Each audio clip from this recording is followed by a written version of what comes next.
How does a successful person deal with and learn from negative experiences?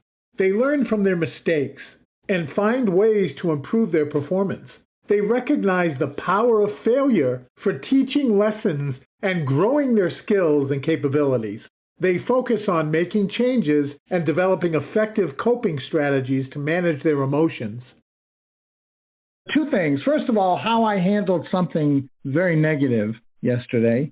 Maybe that'll inspire someone else too. And then I'm going to talk about something that I learned at my very first live event ever, which was in Waterville Valley, New Hampshire. Let's talk about yesterday. As many of you know, I had open heart surgery back in January. They replaced 2 valves. I don't smoke, and my vessels were fine. But 2 valves were calcified and they had to be replaced. A cow valve and a pig valve are now in my heart. I love pork and beef, so now I am what I eat. Yesterday, there was a situation with respect to my heart that angered me. You know, not many leaders will admit when they lose it. And I'll tell you what, I lost it yesterday. I felt badly about that afterwards. What happened was my cardiologist did not let me know that he was retiring. I had just a small incident at I consider it small, at my cardiotherapy, where you do cardiotherapy and they have you hooked up to monitors and watch your heartbeat, your heart rate, your blood pressure. They do it all. Well, my resting heart rate was 120 on Friday when I got there.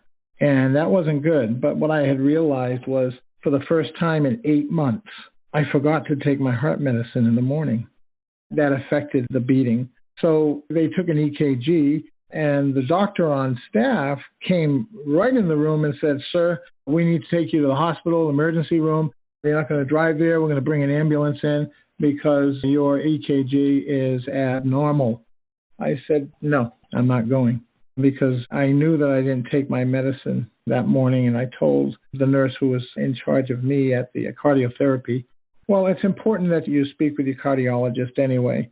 So I didn't, actually. They sent him a report and a message, and he never got back to me that day. So yesterday it's been 3 days, there was a weekend, when they told me that he retired without notice. I don't know why, but I flipped out. I got very angry. They weren't so concerned about their patients. And so I went into this big tirade. It didn't last long. It was probably about 10 minutes. That's long. I felt really badly about it.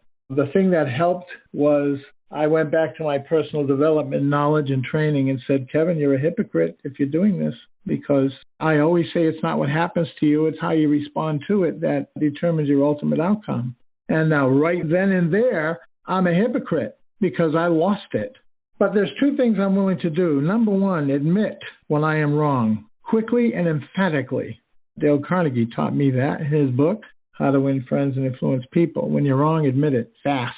And I did. And what that did was it diffused the emotion. It actually caused that emotion of anger to literally disappear.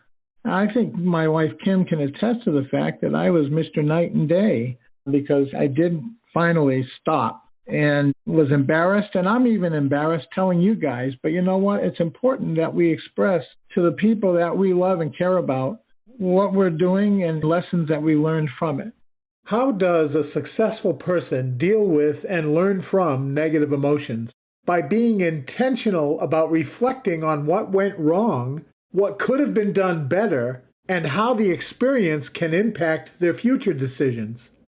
So that was the first thing I wanted to tell you guys. But the second thing was what my mentor said to me when I was brand new in my first home business. And this happened a little bit after I had joined. There was an event in Waterville Valley, New Hampshire, my first weekend-long business event, where you can hear from millionaires and other successful people, rub shoulders with them. Obviously, it's a good idea because from that moment on, I made sure that I attended just about every single event every year, and they had a couple of them for years and years and years.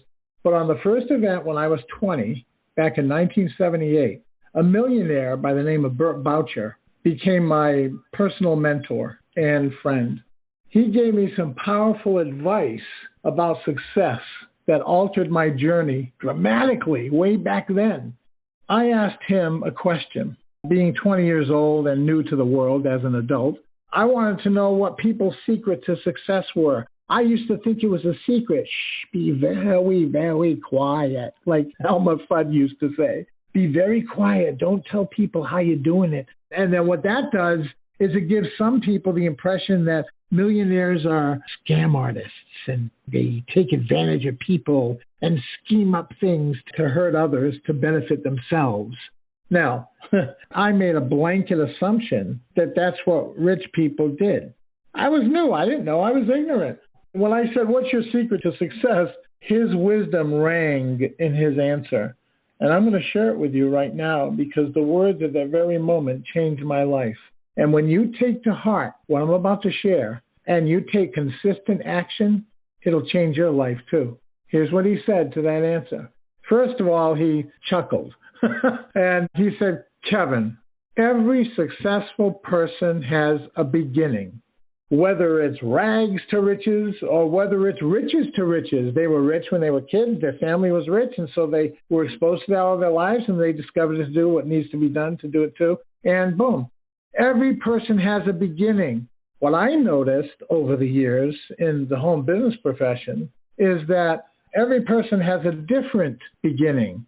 There are some that are related, but different ones.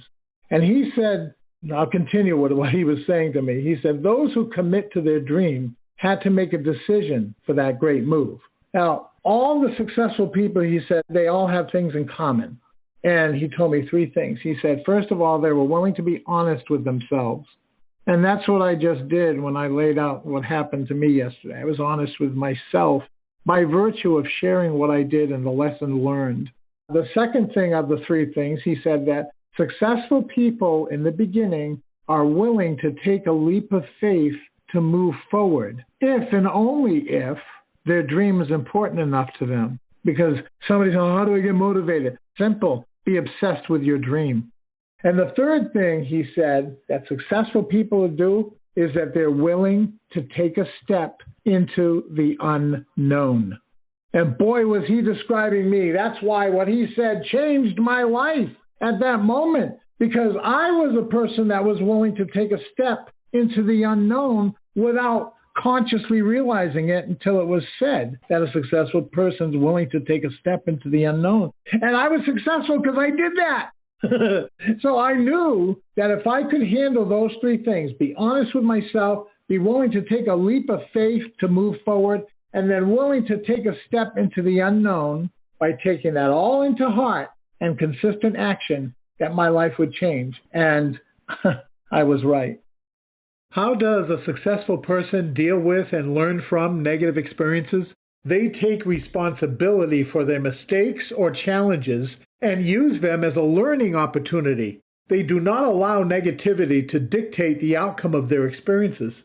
Instead, they use negative feedback, criticism, and mistakes to make personal gains and to further their life and career. With an attitude of acceptance and adaptability, they can use these challenges to make meaningful progress.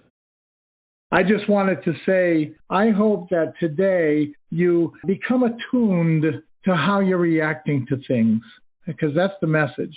Yeah, we mess up, but we're human, and we forgive ourselves. So make sure you do that. And I hope that today is one of the best days of your life. So with that said, make it a wonderful day, and we'll see you on the next call.